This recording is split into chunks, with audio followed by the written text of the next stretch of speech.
système français qui veut décloisonner, et ça c'est important de décloisonner. Je pense qu'on est extrêmement aussi poussé par nos tutelles, hein, par l'ensemble des acteurs politiques aussi, la région, hein, pour décloisonner tous ces métiers, pour faire que des plus jeunes ou la formation continue puissent à un moment donné circuler dans des espaces où ils vont pouvoir se former et continuer à se former. Et continuer à se former, c'est aussi l'ascenseur républicain, c'est l'ascenseur vers de la recherche, mais surtout aussi de la compréhension de la formation.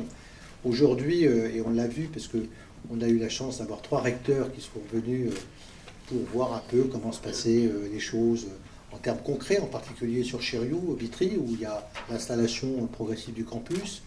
Bien, on a vu qu'il y avait cette demande autour d'objets complexes, qui sont ceux par exemple, de situations de monter un malade, de faire éventuellement rééduquer une personne en difficulté, soit après un accident, soit parce qu'elle a perdu ses muscles. Vous savez que perdre ses muscles, c'est un point extrêmement fort pour le pronostic des personnes âgées.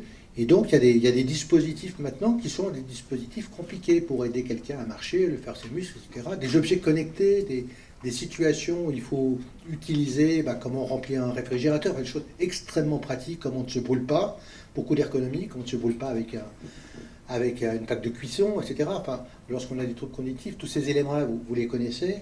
Et c'est vrai qu'à un moment donné, tous ces métiers-là, tout ça, ça crée aussi derrière aussi une économie. Ça crée de la formation, ça crée de la formation continue.